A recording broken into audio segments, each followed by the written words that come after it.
So got to remember all that we know so far. 0 over 0 or infinity over infinity. Those mean do more work.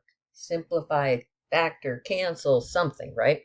Infinity minus infinity is yet another one of those. And in these cases, the only thing you can do is multiply by the conjugate. So let's do it. So I would have x plus x squared plus 2x over x plus x squared plus 2x.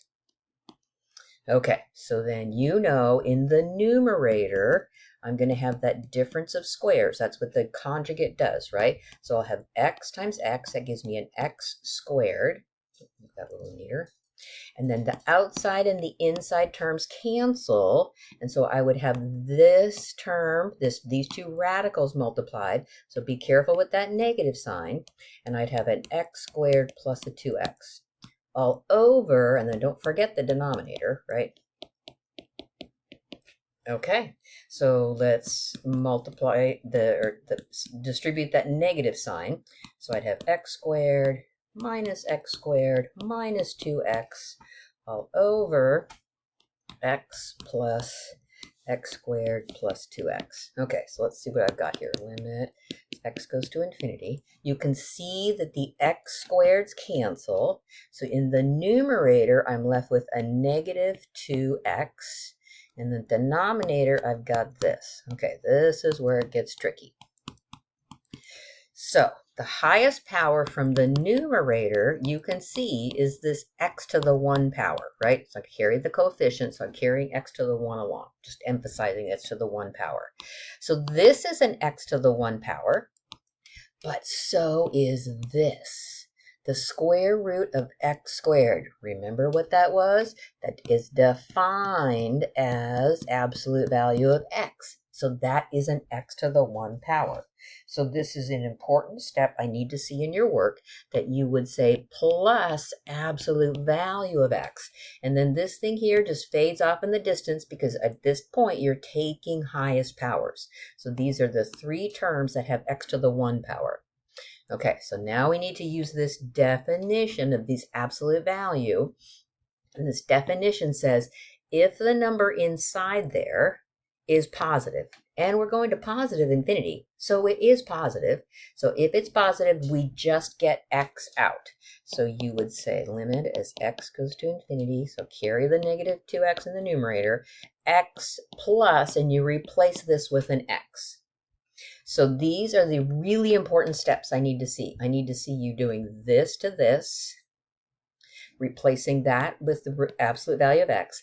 And then I need to see you replacing absolute value of x with x. And you don't need to explain because it's going to positive infinity. Then you can finish off the limit. So you can say negative 2x over 2x. Oh my goodness, those x's cancel, so I get negative 1. That's pretty challenging. Okay, so let's try another one. So here, I'm taking the highest powers. X is going to infinity. So the highest powers would be this, right? Root 9x squared.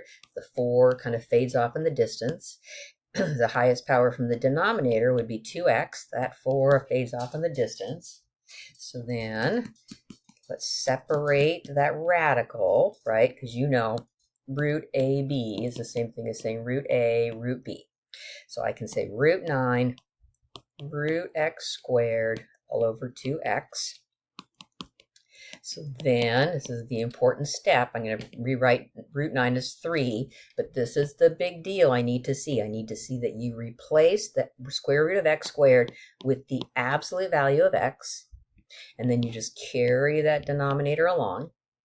Then the other big deal is I need to see that you look at the fact that you're going to positive infinity. So you replace absolute value of x with x. Then you can cancel and you get 3/2. Okay, so this to this to this. Those are the 3 steps that I need to see. Let's do one more here. So this is going to negative infinity. So taking the highest powers, I'd get root 9x squared over 2x. Limit x going to negative infinity. So I'd have 3 root x squared over 2x. So again, I'm going to get 3, and this is the big deal, right? Replace this with absolute value of x. Now we're thinking about what to do. So this is going towards negative infinity. So the deal is with this absolute value definition, if the x on the inside is smaller than 0, you replace x with negative x. So recall what I was kind of saying, the way that you take the absolute value of -2 is it takes the opposite of that negative number, and that's how it makes 2. So here, I know there's a negative number in there, right? Just like this.